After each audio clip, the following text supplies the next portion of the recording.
तारामचंद्राभ्यां नमः। श्रीमद् वाल्मीकि रामायण अयोध्या कांड 86वां सर्ग। निषाद राज गुह के द्वारा लक्ष्मण के सद्भाव और विलाप का वर्णन। वनचारी गुह ने अप्रमेय शक्तिशाली भरत से महात्मा लक्ष्मण के सद्भाव का इस प्रकार वर्णन किया।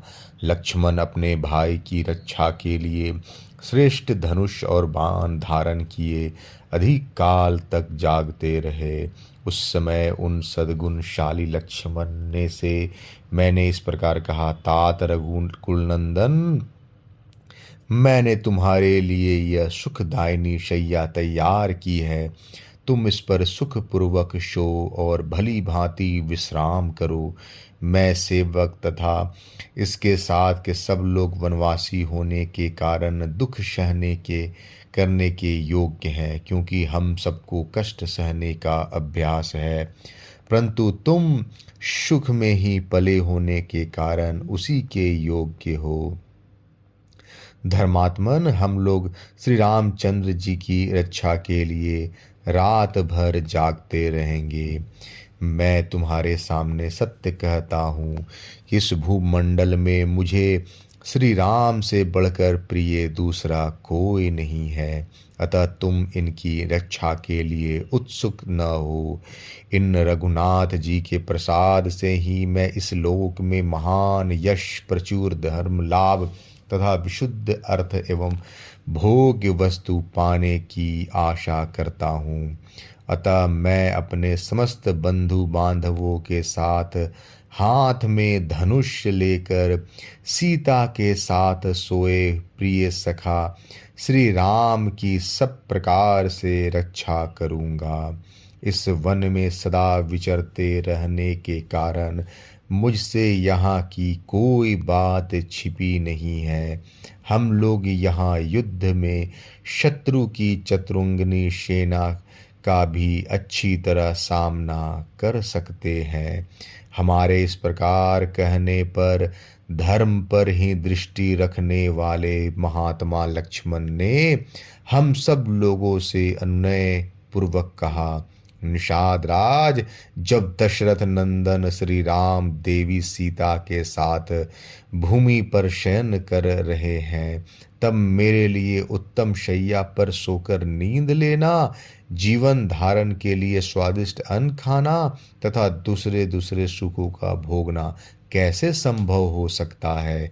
गुह, देखो, संपूर्ण देवता और असुर मिलकर भी युद्ध में जिनके वेग को नहीं सह सकते, वे ही श्री राम इस समय सीता के साथ तिनकों पर सो रहे हैं।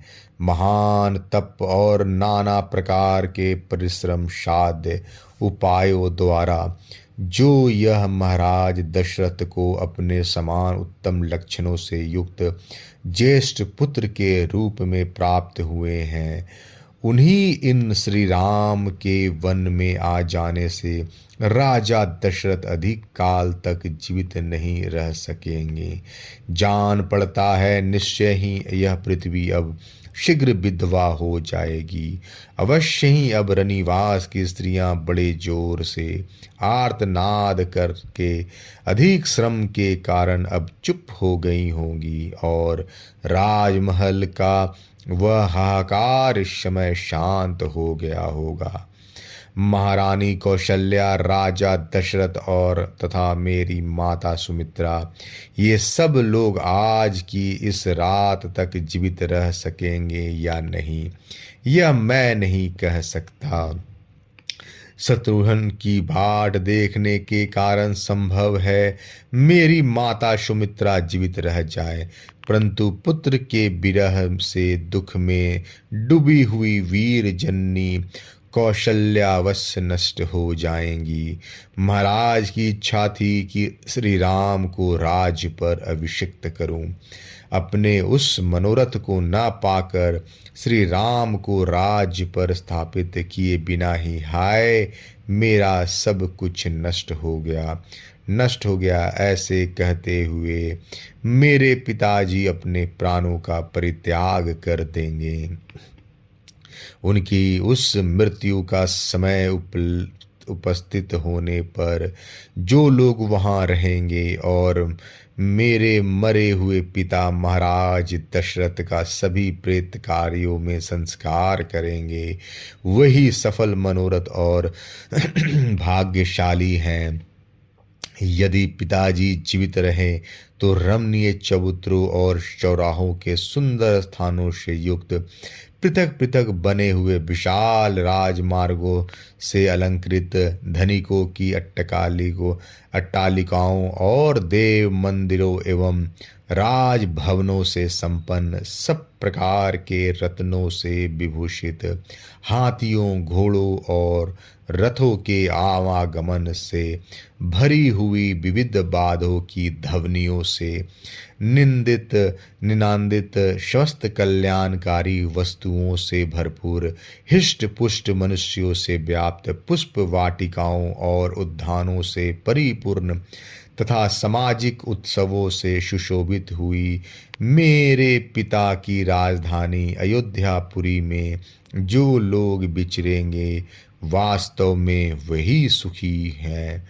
क्या वनवास की इस सब अवधि के समाप्त होने पर सकुशल लौटे हुए सत्य प्रतीक श्री राम के साथ हम लोग अयोध्या में प्रवेश कर सकेंगे?